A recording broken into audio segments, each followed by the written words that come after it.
Yeah, so we could be open about the whole thing. Mm-hmm. All I right. feel. I mean, it's a very precise movie. It's very, a lot is happening because the actors and actresses are really good and they have a lot going on in their face.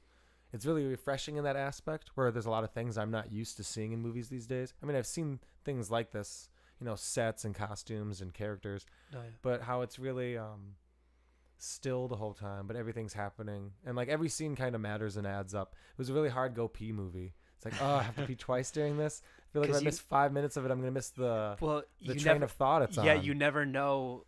It's not like you can tell like the plot is like ramping up and now we're like slowing down and like it's cool to go. Like there's no moments where like the plot is it's just kind of like a straight line for the whole thing and it's not like around some sort of mystery or murder thing or some psychological thing. That's what it was pitched as, like a mystery. Like when I first was going to it, I thought it was like a murder mystery or some kind of thing like that. So I kept like for the first 25 minutes, half an hour, I was just waiting like, all right, when's someone gonna die or and then it just never happened. But that kind of mood hung over I the did whole feel. I mean, eventually it does get to the sort of his wife girlfriend figure does kind of start trolling him a little bit, and that was a part I thought it was going to get there, and I did initially thought it was going to be more about her keeping him in the house longer, but I feel like the movie it didn't do any like mainstream horror movie thing where it was mainly just about that. That just happened to be an event that's a pivotal moment in their marriage. I didn't feel like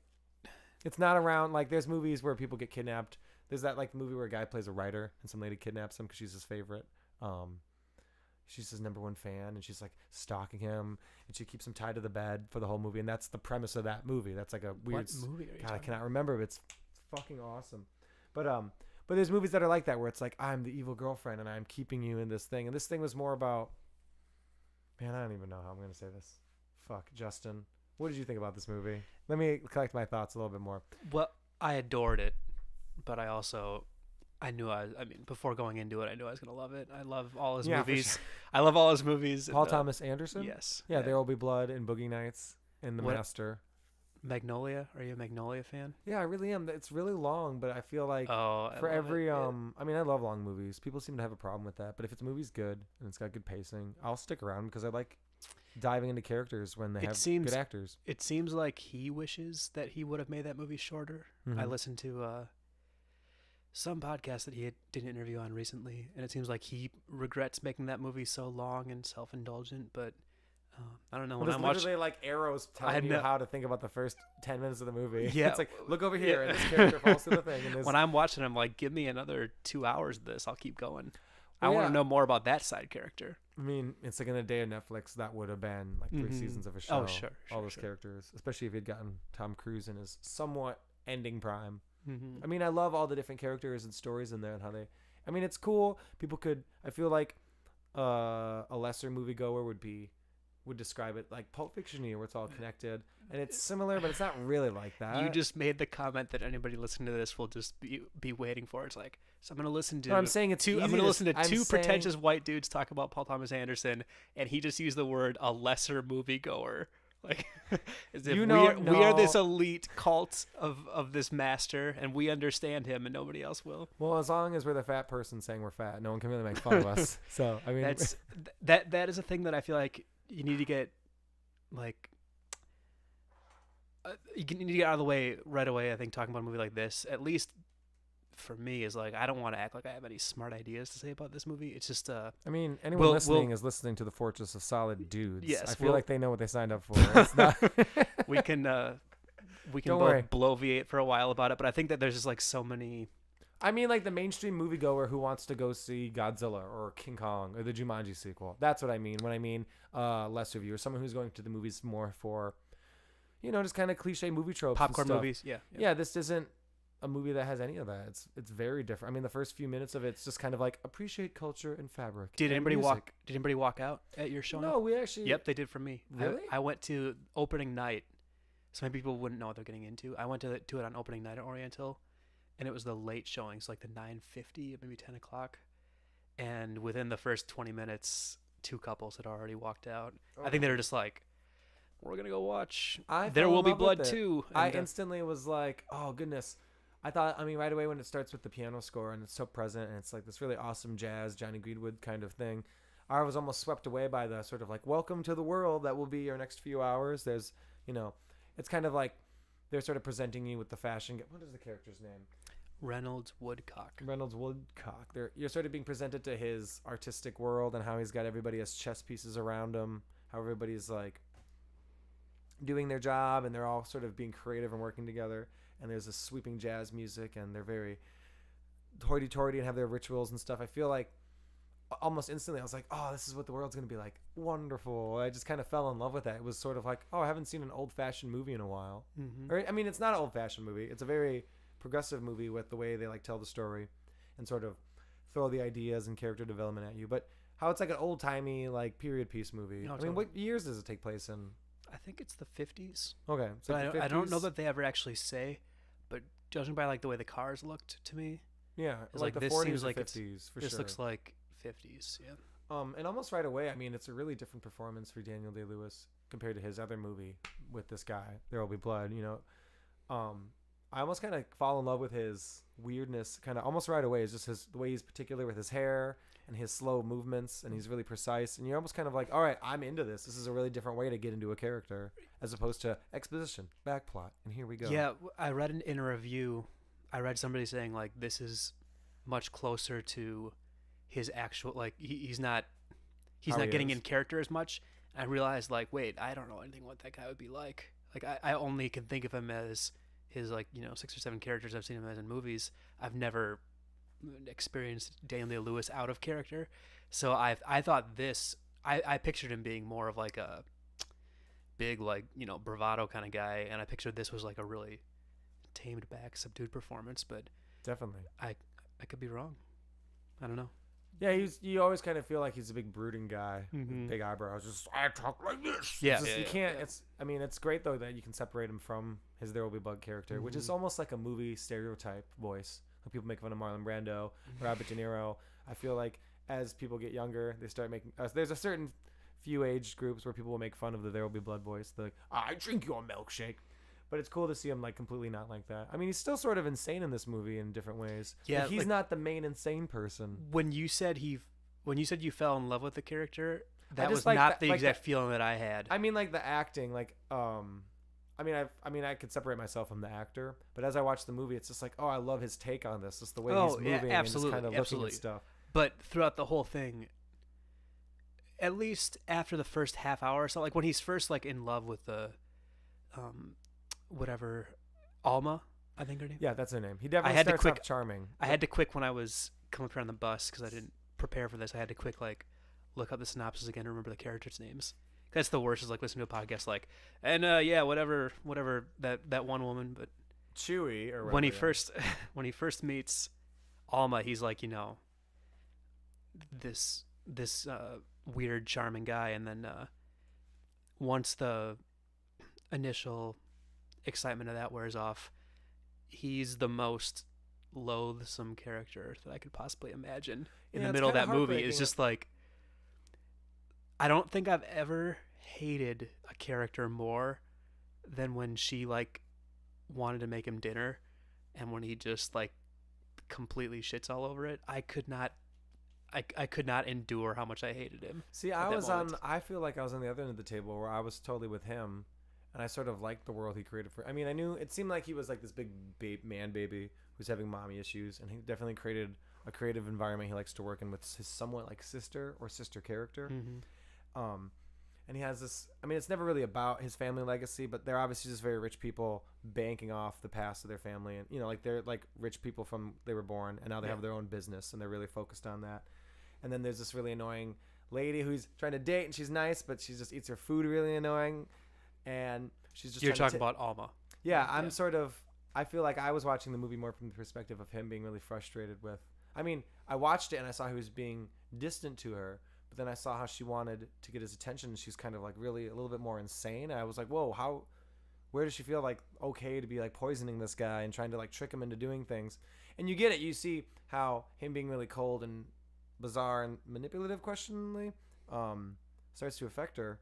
But I kind of felt a little bit more alarmed when she's like, I'm going to kick everybody out of the house. I'm not going to let anybody in the room, and I'm poisoning him just so he can kind of like fall in love with me because he needs a mother figure. which that was really bizarre that there's a movie by the this director Paul Thomas Anderson. What's the director who made Black Swan? What's his name? Darren Aronofsky. I feel like they're two different directors that are like on the same level, but they have different strengths. But they made like a competing movie in a different Mother, way. you mean Mother? Yeah, even though that movie's more about like religion and like Mother Nature and stuff. It's totally. I thought it was funny that their dartboard of randomness hit on the word mother, and they just did different things with those words.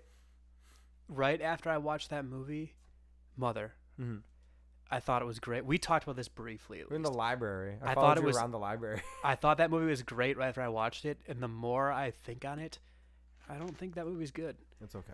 I mean, it's maybe I could be totally wrong, but the more I think back on it, I just don't know if I like that movie. Well, the reason I compare is because it's another really wacky movie. Absolutely, with a bunch of good acting and it's unconventionally telling you things, seeing things, and it's a movie about a woman who's trying to love this obsessive asshole of an artist who won't return her love, and does everything she can to like be perfect. And see, they're both kind of similar because I don't know which one you're talking about.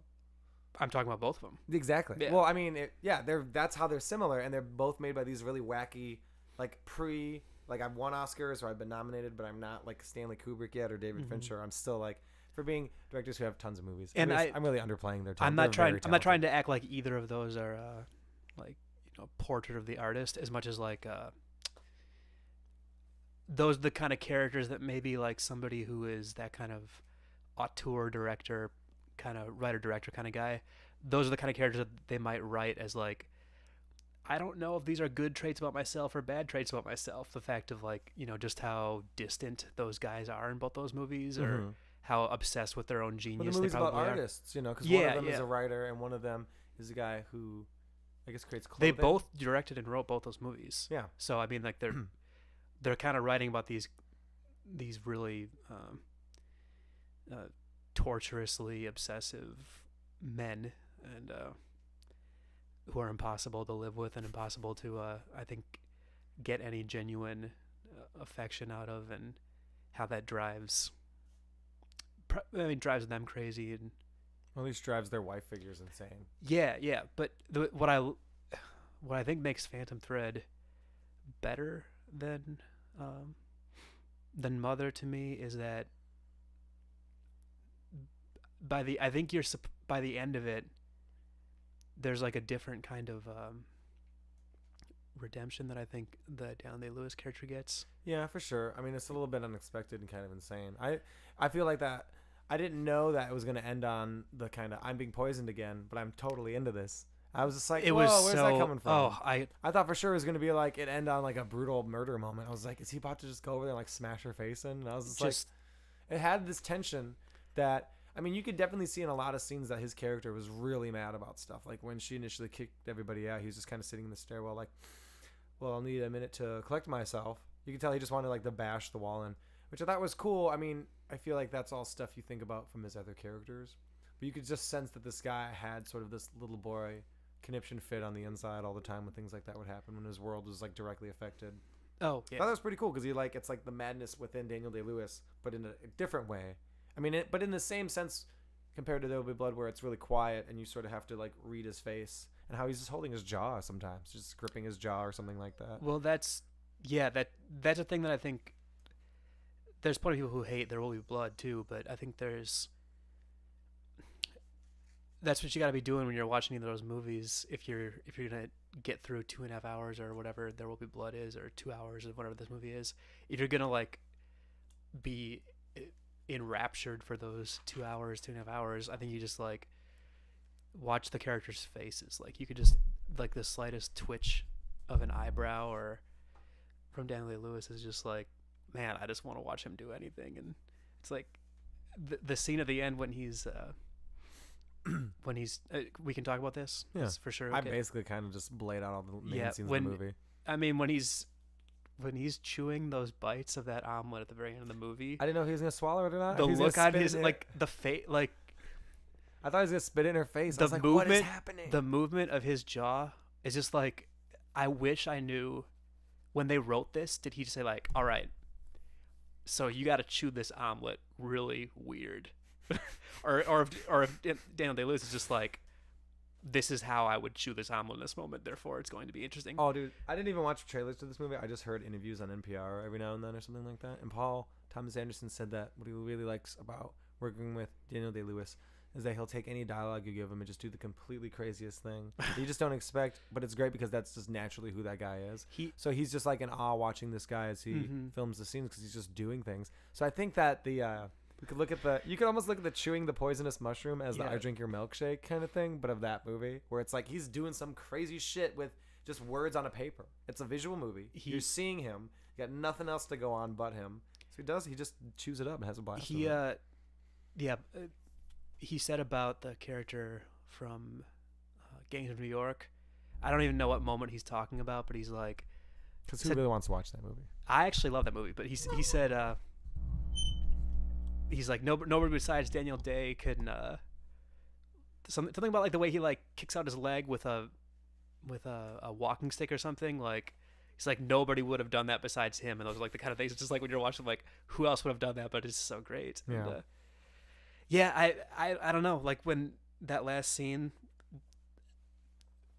who else could have made that like just that intense? And then like when he's just sitting there listening to the woman say like that whole speech about like how he's getting poisoned, and then she says you need to settle down a little, and so I can help you come back. And then he just like I feel like he's getting a boner under the table. Just I had that weird Freudian like I like my mom kind of thing. I felt like that's what was going on. I had no idea what response was coming, but like when I had to look at him on my phone, but the actual kiss me my girl before I was just I'm about sick. to say that's the next. It's just the like it's the most like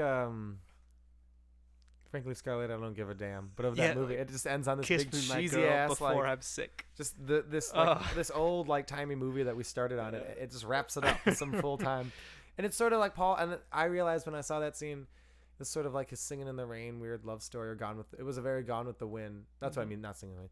It was a very Gone with the Wind kind of classical movie ending. And I was like, God damn it! All these cool old movie things are popping up in this movie. It was almost funny. I wish I knew more about just.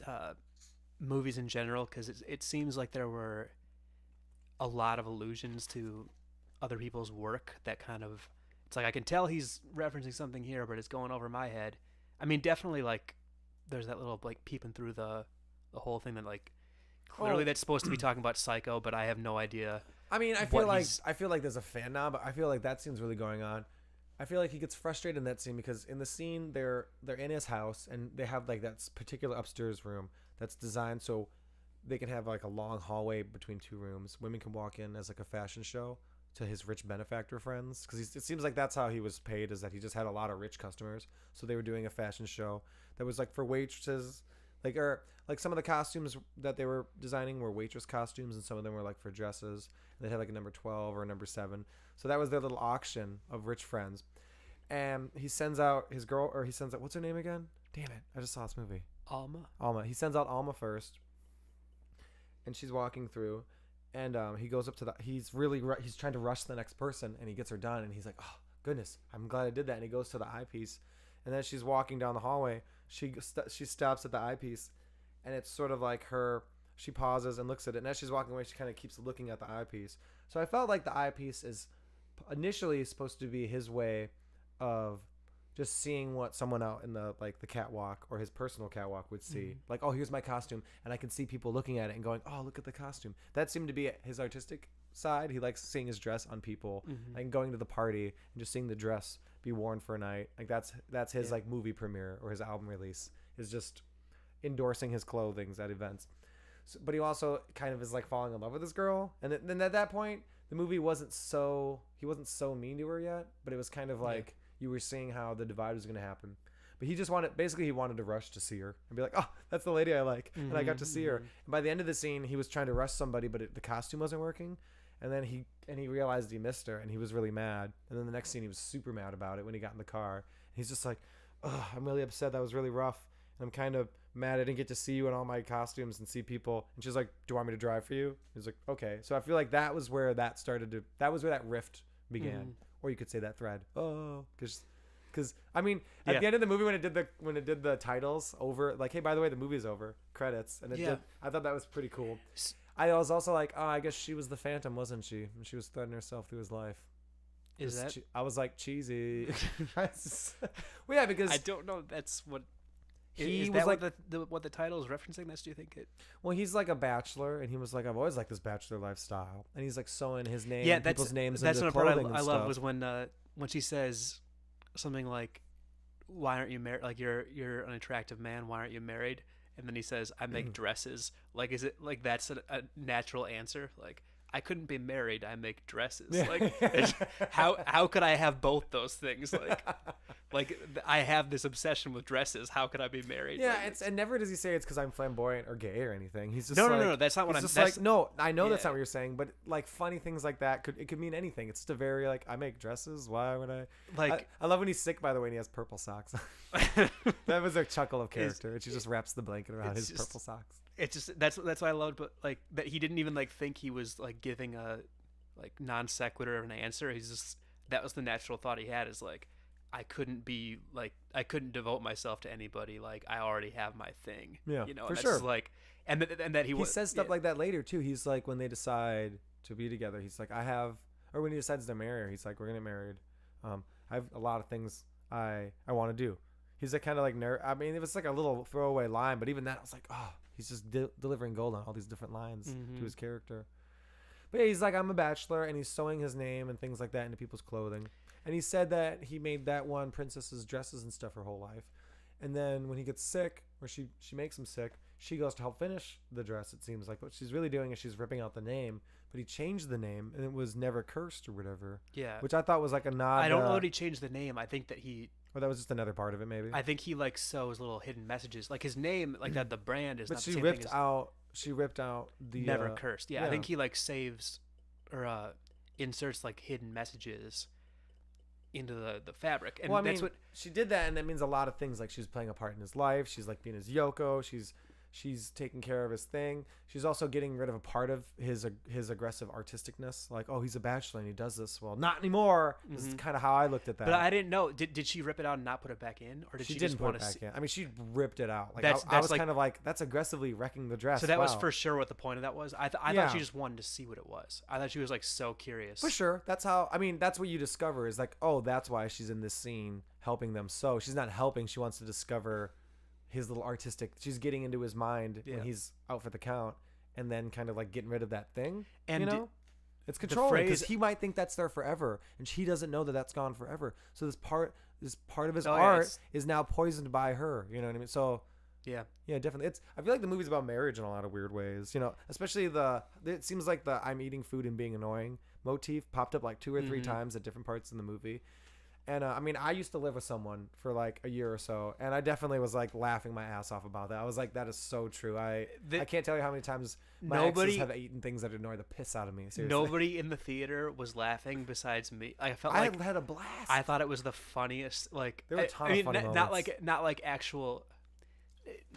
It's not. I mean, obviously there are like zero like setups and punchlines in the movie. Or I mean, maybe that's not true, but the laughs are just like. You got to be into you it. just see you just like well, like there's the you lady just see he does it, the you're dress just for. yeah. The lady who pays for his house. It's like the Foley noise of like when she's like cutting the plate was just like cranked up to like 15 times the volume it actually would be, because you're like supposed to just be imagining like in his head you're just was like don't in his head it's just like you're just imagining like this cacophony of like knives and forks clanking against the plate, like just the fact.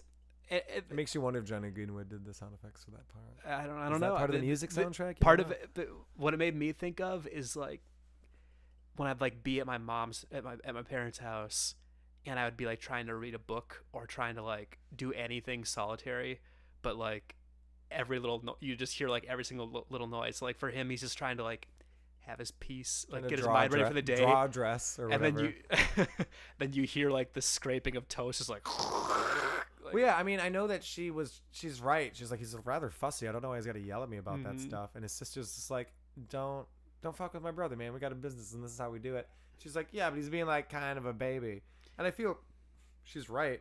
And that's something he would need to change. I don't think her methods are very bizarre in how she gets there. But I mean, she's initially kind of right. She's initially right. That was stuff that I had the most sympathy for him, was just like, she's annoying as hell. If I want it, well, I didn't even think that. I just like, he's like, if I want to have my day a certain, like if I want silence with her at the beginning of the day, like give me that. And like when she like surprised him while he was working with the tea or whatever, and he said like, "Get out, get out, get out!" Like, the tea is leaving, but the interruption stays with me. Yeah, I was like, that's amazing. That's because who hasn't had that feeling where like people are just like, listen, that's nice needling, that you feel bad, but you still interrupted me. Like they're needling you, and it's like just because they leave doesn't like okay now, like that interruption is just there. Like now I can't get back in my zone because I'm just thinking about how pissed I am about that that incident, and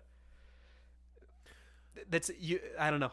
That's what made me like the movie the most. I think is just like you do kind of get why he's an asshole, but there were just moments where it's like, dude, you just gotta let it go. And you kind of feel like the movie was like they didn't really show anything that made him like they didn't really show him being a genius all that much in the movie. It was just like you just had to like take for granted like this guy's a genius. So I think like while you're watching being a baby. Yeah, when you're watching it, I think you're supposed to maybe kind of question like when he said his mom's dead. Yeah, like that's is this a big part of his and he's making and the whole part about how he made the wedding dress for his mom and how the wedding dress is probably gone. He's like, "Oh, it's probably dead. It doesn't matter."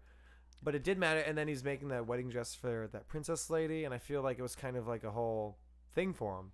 And even though he got poisoned with mushrooms, it was still kind of along his little spirit quest of discovering that missing hole. I mean, he eventually talks to his dead mom, maybe, in like that scene. Do you think when you're watching it, you're supposed to take for granted that he is a genius?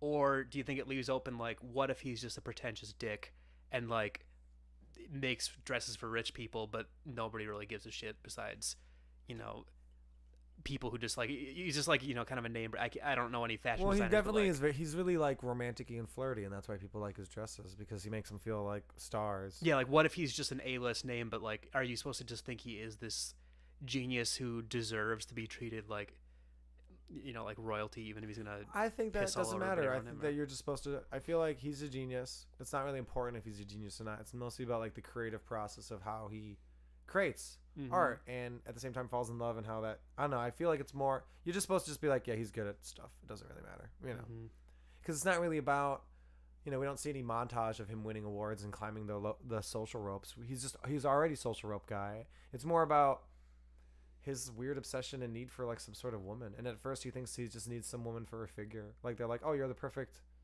shape of a woman. That's totally why he likes you. He just eyed you up, and so it has nothing to do with you, just so you know. And initially she's like, oh, I want to have this relationship with this guy. And he's just using me as his like prop doll friend. Oh wait, I'm in a relationship with him. Like that's all very fluid. Like he didn't initially, I think, wanted to have a relationship with her. I think he was just using not at her. all. And that's what makes it. I think what made me love that ending part so much is just that when the way he responds to her revealing that she's poisoned him twice is like this euphoria of like, I finally know what love is, which is just like the most wonderful. Yeah. Like it's like I'm being completely taken. It's like he's basically spent his whole life like not knowing what he needed, and now this is what I need is this woman who poisons me and then takes care of me in bed. Like that's just it. I don't think it's supposed to like translate to any sort of metaphor. I think it's just like for this particular asshole, that's the woman that he needed, and yeah, I don't know. It's like whatever your version. I really like your review of the movie. That's great. Like that should just been like 4-star review. Like whatever your version of that woman poisoning him and taking care of him in bed and sitting there while he shits and throws up. Like whatever your version of that is, like it's gonna take you by surprise. You probably didn't know that you needed it, and yeah, you know, hopefully you find it. Good job, Paul Thomas Anderson. Oh, I love the scene where okay, so going back to how you're saying like it's not funny, but it is funny. And like no one's laughing but someone who's really paying attention to the movie. Oh, that's not what you said. That's my paraphrasing and being a jerk. I mean, there's like the second act in the middle where he's obviously it's almost like let's go on an adventure with our two main characters just in the real world for a bit. And it's because he's been invited to one of his main benefactor, the person who pays for his house, wants a dress, and he cannot. He's like, all right, do I really have to go to this party and hang out with her? And his sister / like manager is like, you should probably, yeah, you're gonna have to. She pays for your house, dude. And she shows up, and already she's just this whale of a woman. not like ugly or big or anything, just very like awkward and like Yeah. super smiley, like bright eyes and too much makeup, and it's a very bizarre fashion choice. And she's just like, oh, I've come for that charming, flirtatious thing you do with people. And he's just like, yes, I'll give you the number. Or, like he's standing at the top of the stairs and he holds his hand out and he's just like, gross. I hate having to put. He's like, and it's funny because it's basically it's like his form of selling out, making a dress for someone he doesn't, because he basically likes seeing his dresses on people. When he first meets whatever the hell his girlfriend, he makes her a dress and he takes her out in town with it, and that's his thing. He's like, the date is you wearing the dress and me sitting next to you and having a good ass time, and you don't say anything. Like originally she was at the very end of the table, and each time they went to that same restaurant she'd get closer and closer to him, and I was just like, nice, that's really cool. Did you ever? There's a famous David Bowie quote. When I think it's David Bowie, he says like, sometime maybe it was in the 80s or something, like I was on stage and I looked out at the crowd and realized I had a bunch of Phil Collins fans, and I thought I had Iggy Pop fans, and I want to have Iggy Pop fans again. I think that's like the feeling of like when he like views himself as this, great artist, and he wants a certain kind of person to be consuming his art. Like but then he has to sell out and give it to this trashy drunk then when lady. this drunk woman passes out in the bed in his dress, just like completely, this sacred thing that she's profaning, and and he's really mad about it, and so the wife is like, oh, I see my moment to step up and be attractive to him, and she pushes him to be like, you should just go get the dress, and he's like, great idea, and she's the one who barges in the room and takes his dress off. So he almost views that as almost like, oh, thank you for pushing me to do that. Yeah, like, and that's when he's like, he kisses her. She's like, I love you, and he just hound solos out and doesn't say it yet. He's just like, oh, that's good to know. And then the next morning, she's just sitting at the breakfast table like, that was awkward, but he knows I love her, la-di-da. She's almost, I love that line. The movie has like one of the scenes at the end of the movie is one of the first scenes in the movie, because the whole movie has a narration of her talking to the doctor while he's sick the second time, or maybe in between the first and second time. Yeah, I wasn't sure. And she's sort of like, oh, he's like, is it really hard dating your husband? She's like, yeah, I have to do crazy shit for him because he's insane. But I mean, man, do I love him. And that seemed to be like the main narrative that's a dialogue over it, as well coupled with a breakfast that happens at the end of the movie, but happens in the beginning of the movie when they're sort of at the end of their relationship. And her sister's like, she's getting fat, just waiting around for you to fall in love with her. You're talking about the previous relationship. Yeah, no. Oh yeah, but like they basically say the same thing about the new girlfriend Yeah, later. And by the end of the movie, I was like, whoa, that was a different woman. Lines blurred, and I was kind of like, that was a trick. Almost. I knew it wasn't the same woman, but I also do. I think that's the point you're supposed to get, is like, this is a routine that he has, is like, brings in some woman that kind of vaguely fits his ideal, ideal shape. I know he keeps her around. Yeah, his diet. Okay, because so that's a different lady in the beginning, and she has a lot of treats in the bag. And he's like, I told you no more bad treats. But then later, he's having a breakfast or whatever with the new girl, or with the main character. What's her name? Sorry, bad podcaster. Alma. And Alma and them she makes him mad. And I noticed before he leaves, he has one pastry on his plate, and he takes a bite and leaves. So his diet obviously resets when he goes through these stages too. You know what I mean? Yeah. So I guess when you point out how she said, oh, I'm gonna like take care of you and make you sick and heal you, it's almost like, okay, I'm taking your whole normal day routine and doing a kind of really warped my version of that. Whereas, oh, I'm gonna eat like unhealthy and have this girl and then dump her and then get a new girl and do the dress thing and then change my diet and be really fussy about food. So it's like they almost replaced all those things with new problems. I think you're supposed to imagine that like she's number 15 or 16 in his like series of women that he's brought in because he thinks this is what he wants. I think it's like his sister says about her, like, you're exactly what he likes. Like basically says like, you're his type. And so he's probably just gone through this cycle of all these women that he thinks like, this is what I want. And he thinks like she's gonna be like my next one that's just kind of this bland thing, and then eventually he gets sick of her. And I think you're supposed to think in the middle of the movie like, he's gonna try to get rid of her, or he does kind of start like, it's time to get rid of her, and then she intervenes and like poison. Like it's basically like she's the one that won't go away. Like she's the one that actually has a backbone. Like, you can't kick me out. Like this is not how our arrangement works. Well, he never you really don't get tells terms her. He's just yelling at his sister, and she just walks in the room. Exactly, but that's. I love what he says to his sister. He's just like, you both have a really weird interpretation of politeness. I was like, that's a fabulous line. It's like that's not very polite that you didn't tell me she walked in the room. What a really nice way to call a sister a bitch. I was just But isn't that right before she poisons him?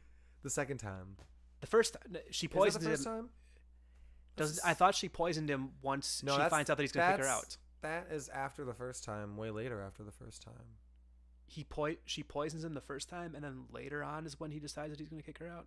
He was always gonna kick her out. He just kind of forgets about it When and then she comes hears the back to it. conversation. Yeah, she's like, "I'm gonna do it again," and then he's sitting in the kitchen and he sees her do it. I swear to God, that scene happened after he's healed and he's back in black. And he's just like, "This shit ain't working out. She's got to go."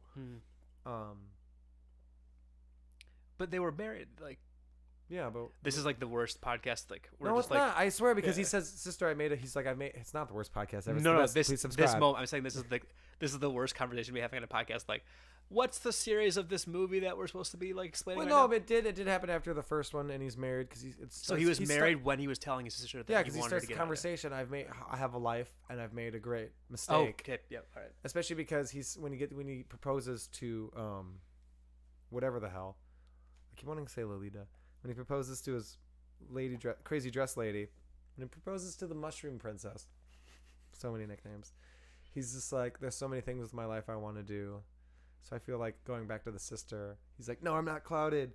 I made a grave mistake. It's almost like the same conversation. It's like, or a continuation of that same conversation. My life is blank. My life is, I have so many things I want to do. My life is, I've made a great mistake, And again, going to a woman who was like, I guess, his female that helped him out.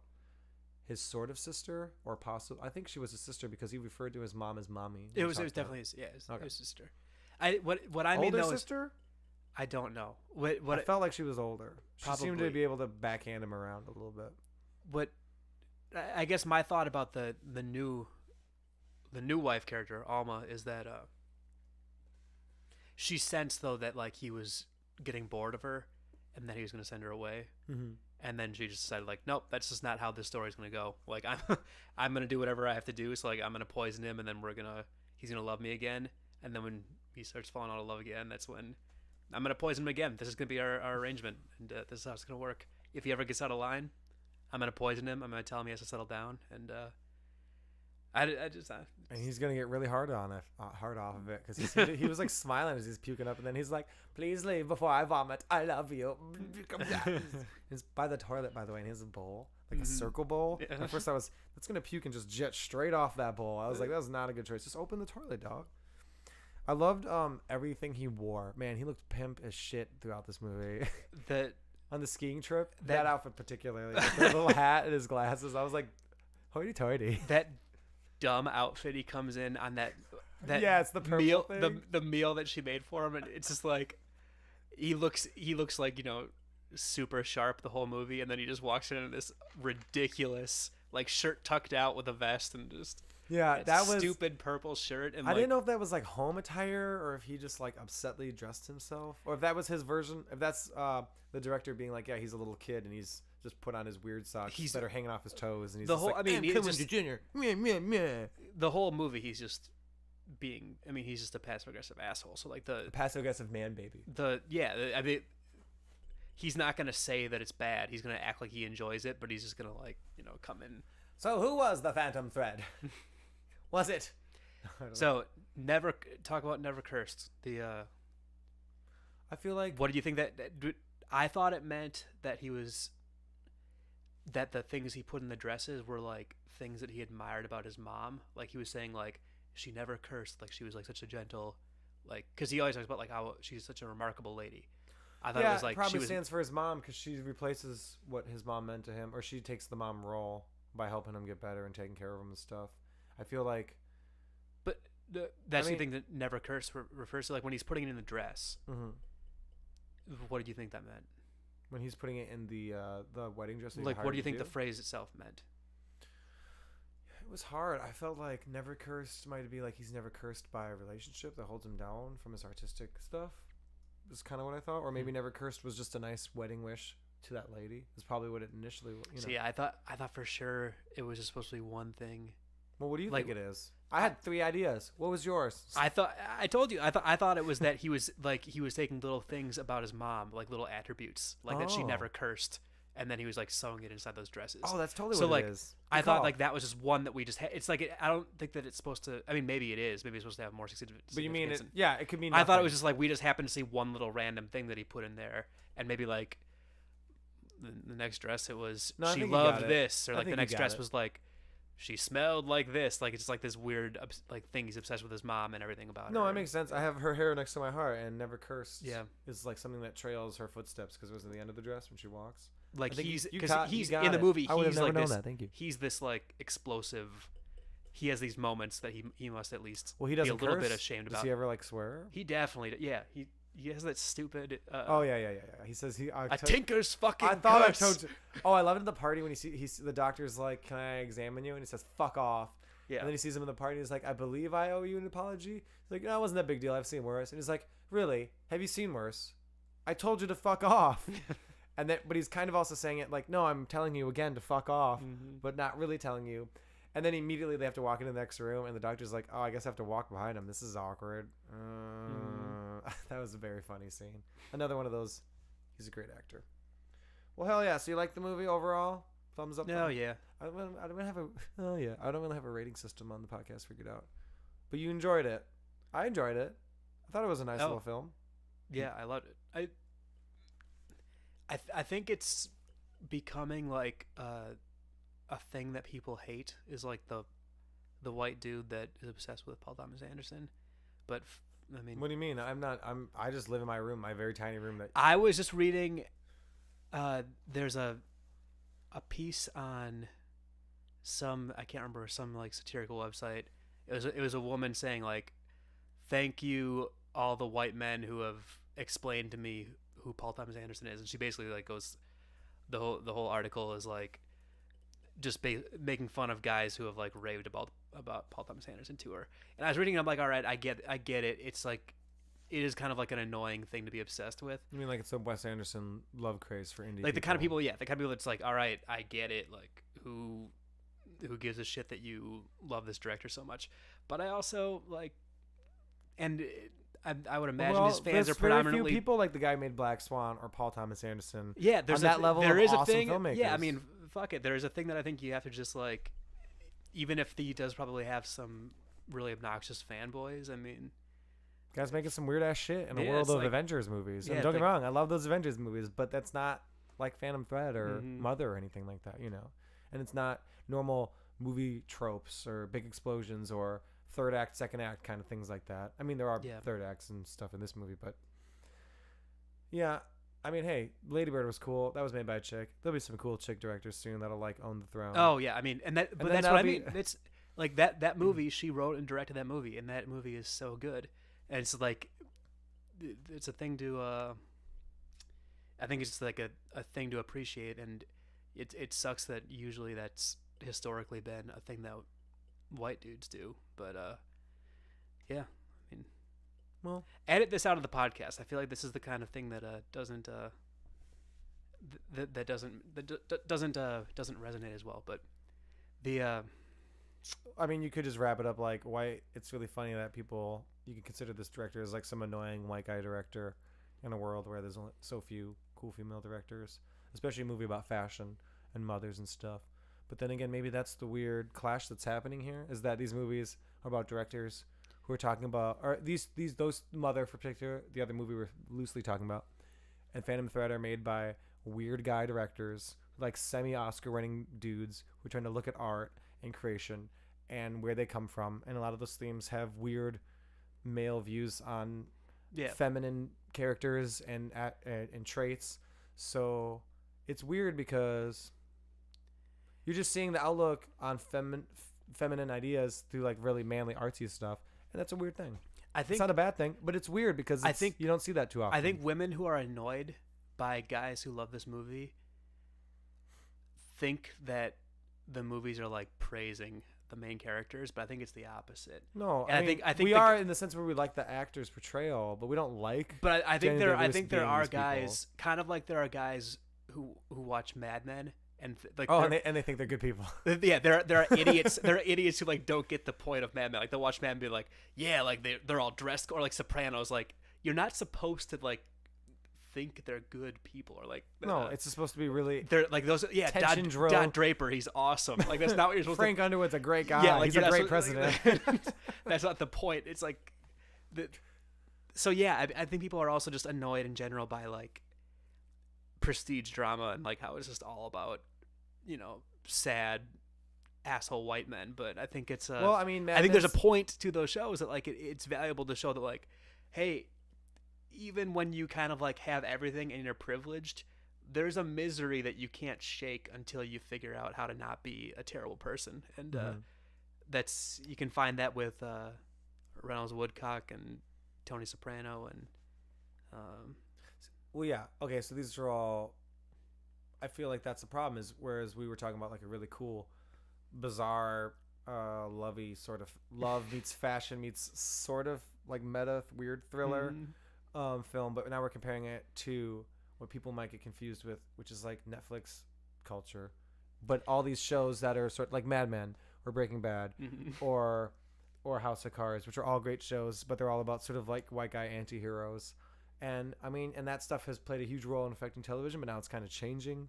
That's actually, or is it changing? That's actually a really funny character to think of, like your like frat boy buddy who thinks that Don Draper's the shit, or like somebody who like watches. I'm not gonna delete this. This is the best part of the podcast so far. Somebody who like watches like Boogie Nights and thinks it's just actually like talking about like how awesome that lifestyle would be. Like, yeah, no, this like I mean Boogie Nights, like it does like it portrays that life in a certain way that like you're supposed to think like, yeah, this is why people do get into it, because like there are aspects of it that probably seemed awesome, but like it's very much a cautionary tale, and it's very much supposed to be saying like this is not a good way to conduct your, like this is not a good life to live. And yeah, for sure. So like I don't know, I think that's it's very same as when you're watching any like Goodfellas or anything like at the beginning of that movie, you're supposed you can even say The Social Network, the Facebook Napster guys. Yeah, you're supposed to think it's awesome at first because like there's always an appeal. Any of those movies that are kind of like about giving your soul away, the beginning of those movies are always like, this is why you would totally do it. Like it seems awesome at first, and so I think like in the same way, like people who watch those movies and just like romanticize it, or like, you are missing the point of what selling your soul in a movie is supposed to be telling you. Like it's not supposed to be like telling you how awesome it is it's not supposed to be. I mean, it's depicted really entertaining and by the seat of your pants because it's great character development, but they're still bad people. Incidentally, that's, I mean, when an actor is good is when they're convincing you to hate the person you're seeing. But yeah, we live in like an anti-world Netflix or anti-hero Netflix world where you sort of fall in love with the Walter Whites, even if they are selling meth to everybody and doing terrible things. Yeah, there's a car on the road today on my way out to teach.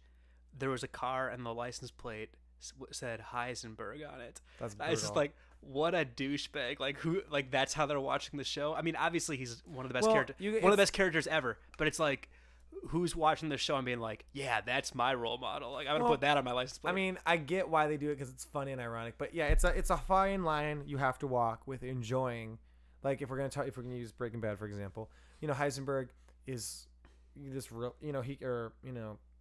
Walter White is this really nice guy, but he's pushed to do terrible things, and eventually he's just like, the motivation behind no one stops this train, is terrible, but we do love the delivery of a badass going, no one stops this train. But when you really think about it, we're on that line now. You think about it, it's like, yeah, but he's like putting his family at great risk and hurting everybody around him, and actually hurting a lot of people because his business is one of the worst drugs in the world. But initially, I like that nobody stopped me, as a raised. I mean, I don't want to be like I'm some raised American or whatever, but that's not like, as an American, we raised in capitalism. We like that initially. We go, oh, that's badass. But we have to take ourselves out of it and be like, yeah, but it's for a terrible thing. He's not a good guy, and we're not watching the show to see him get away. We know he's gonna die of cancer or get caught or something. Yeah. And how is he gonna get there? But yeah, people get confused when they're on that line. So I know what you're saying. Those shows are done so convincingly, and it is like you fall in love with the characters, but they're bad still. They do their job so well at making those people sympathetic and universal. Like there's a thing about Walter White that is like, I mean, you know that guy who like he's totally passive, you know, just like totally polite, but you can just tell like deep inside that guy, that's a guy who if he had the opportunity would just be a sociopath. Well, it's, And I mean, but it's birth though. I mean, like when he blows up in season 1 when he blows up that the drug guy, he takes the chemicals and just throws it down, and then he goes in the car and screams. It's sort of like out of his rage and defense for his families, where the creation of that Hulk, the creation of Heisenberg, sort of happens. So I mean, yeah, and he's pushed by his past like business partners stealing his business and money and stuff. So there's sort of a drive. I just mean these characters that are supposed to be telling you like this is a man who has lost his soul, like there will be blood. Like people think that guy's awesome. Like people just like love that character, obviously, but you're not supposed to think that that's at all an endorsement of that, of that being the way that a human being should live their life. And obviously, like I think 90% of people who watch it understand that, but I think there's still the perception from people who like don't like these movies that like they're somehow praising that kind of behavior. Yeah. Maybe I'm way off here. Oh, I mean, you're hitting a certain. No, I understand where you're coming from. Definitely, for sure. People get frustrated with that. It does get annoying as fuck. They're like Call of Duty fans. This is the demographic of people who would be like the Heisenberg sticker on the car. You know what I mean? I mean, doesn't that hat look like a Heisenberg hat that's hanging on my wall? No, I'm just joking. I'm just being an idiot. Well, yeah, cool. Justin, that was fun. Yeah, always have me back. Talking about we were talking about anti-heroes from the evolution of Phantom Thread, a movie that we thoroughly enjoyed by Paul Thomas Anderson. Thanks guys for listening. Justin, high five. Thanks for coming on the air. Thank you for listening to the Fortress of Solid. Dudes, subscribe and whatever hell internet stuff I eventually set up in the next month. Give us money. Thanks. Bye.